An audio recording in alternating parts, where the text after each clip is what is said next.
Okay, this is the introductory video to experiment number 1, Introduction to Lab Equipment. When you come into the lab, you will be randomly assigned a seat, and the TA will show you how that's done. And when you get to your workstation, it's going to look something like this. We have a oscilloscope, a function generator, power supply, laptop computer, proto board, a bunch of wires, and a digital multimeter, which is probably tucked behind the oscilloscope. And the probes for the digital multimeter are also behind the oscilloscope.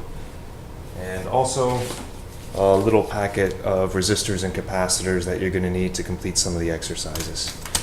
So this is your own personal equipment. It's not shared with anyone else in your group. That's yours. Everyone will have something that looks like this. And so it's your responsibility to keep it neat, keep it tidy, put everything back the way that you found it when you finished the experiment, so that it's ready to go for the next group. Of course, because we know where everyone's seating, because we assign the seats, if your workstation is left messy and jumbled, then of course that can affect your grade. So this is something you're going to be very careful about before you go, to make sure everything's cleaned up nicely. I guess only one other thing that I'm going to mention is that when you're using these connectors to connect the function generator to the to the oscilloscope, they are these so-called coaxial connectors.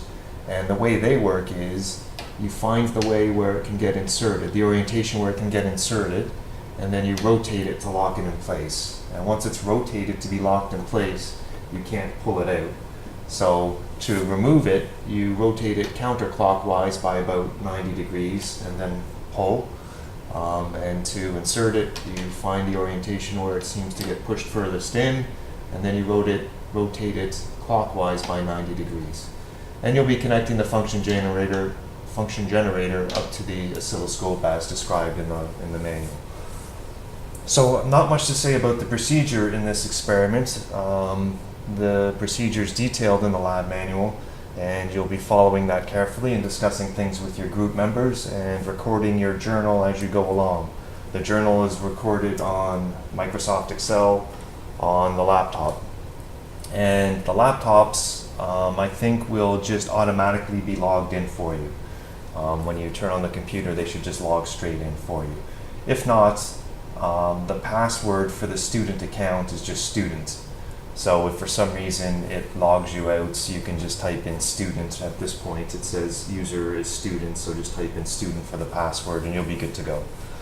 Okay, that's it for this video, and be sure to watch the next video, which is a bit more details about oscilloscope, which is perhaps the device which you'd be least comfortable with, but is really quite important.